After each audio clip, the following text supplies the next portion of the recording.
When people search Nancy Guthrie's husband, they're usually trying to understand the family behind a case that suddenly became national news. Nancy Guthrie, 84, is the mother of NBC Today co-anchor Savannah Guthrie. And investigators believe Nancy may have been abducted from her home in Tucson, Arizona. But before the headlines, there was a long family story. Nancy's late husband was Charles Guthrie, Savannah's father, and public profiles describe him as a mining engineer whose work shaped where the family lived in Savannah's earliest years. According to People and E! News profiles, Charles Guthrie worked in mining engineering and was transferred for work overseas. During that period, Savannah Guthrie was born in Melbourne, Australia. That detail matters because it shows the family life wasn't always centered in the United States. Like many households tied to specialized industries, they followed opportunities. And Charles's job reportedly moved the family across continents before they eventually resettled in Arizona. The same profiles say the Guthries later moved to Tucson, Arizona, when Savannah was still very young. Tucson would become the place where Savannah grew up, built roots, and where her mother Nancy would later live.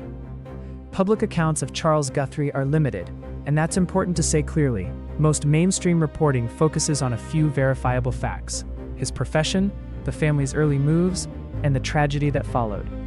Charles Guthrie died in 1988 from a heart attack, when Savannah was 16. Multiple biographies repeat this timeline, and Savannah herself has spoken over the years about how that moment changed her family's life.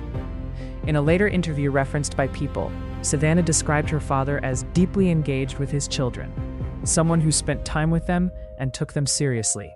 The loss, she explained, was not just painful, it was defining. That's the part many viewers miss when they only see the current headlines. Nancy Guthrie wasn't just the mother of a famous TV anchor. She was also a widow who, according to those public profiles, raised her children after a sudden family tragedy decades earlier. Savannah has continued to reference her father in personal moments. In that same People reporting, she's spoken about honoring him, including naming her son Charlie after him. What we can say based on recent reporting, authorities believe Nancy Guthrie did not leave voluntarily, and the FBI has released images showing a masked individual appearing to tamper with a door camera at her home. Blood at the scene was reported to match Nancy's DNA. Savannah Guthrie and her siblings have made emotional public appeals, saying they believe their mother is still alive and asking anyone with information to come forward. As investigators continue searching for Nancy Guthrie, Charles Guthrie's name will likely keep appearing, not because he's part of the investigation, but because audiences want the family's story in full, and his role is central to that history.